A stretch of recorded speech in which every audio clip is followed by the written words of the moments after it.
Hello जी, अस्सलाम वालेकुम भाईजान, क्या हाल है आप सबके। आपका भाई है डब्ल्यू एकदम मज़े में।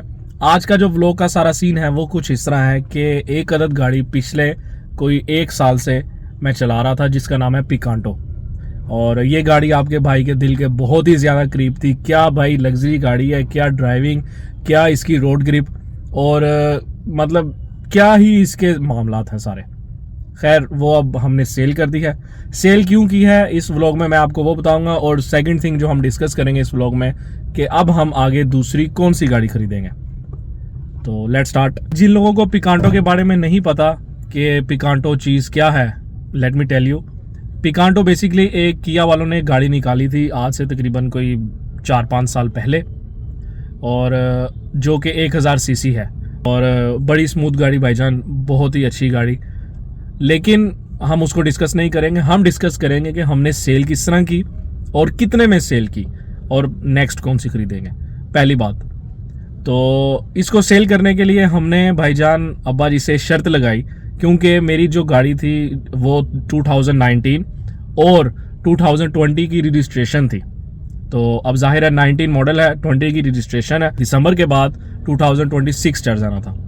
तो मुझे टेंशन थी कि भाईजान ये गाड़ी निकलनी चाहिए अच्छे रेट पे। खैर मेरी अब्बा जी से शर्त लगी। अब्बा जी का जो बयान था वो ये था कि ये गाड़ी 24 या 22 के अंदर भी जाए तो निकाल दो, क्योंकि 2026 चढ़ जाएगा, रेट और डाउन हो जाएंगे। तो मैंने कहा ठीक है जी।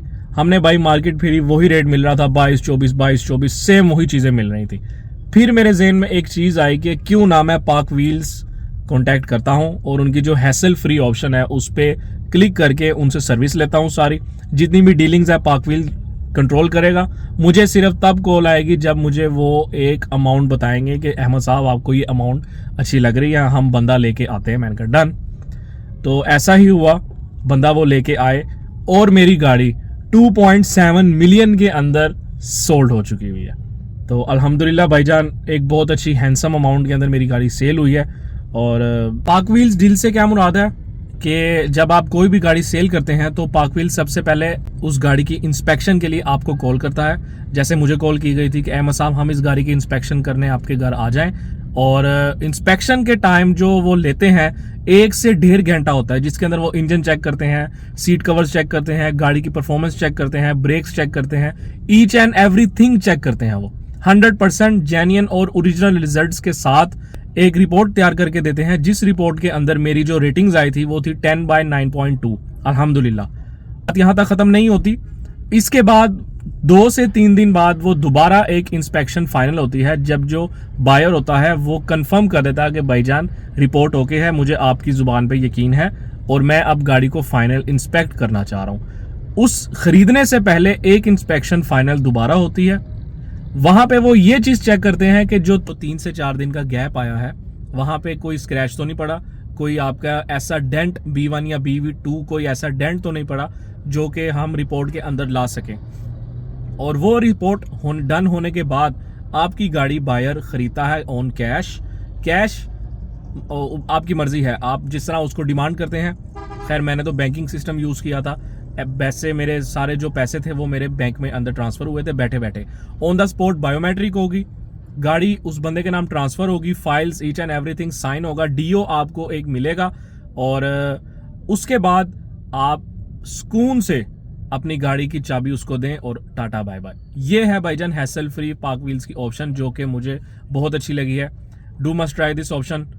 कुछ लोग हैं जो ऐसा सोचेंगे कि भाईजान पिकांटो की माइलेज बहुत लो थी इस वजह से सेल की है और 10 एवरेज करती है, 11-9 एवरेज करती है। तो लेट मी एक्सप्लेन यू भाईजान, जब हमारे पास करोला गाड़ी थी हमने उसकी भी माइलेज कभी नहीं नोट की। जब हमारे पास मूव गाड़ी थी हमने उसकी भी माइलेज नोट नहीं की।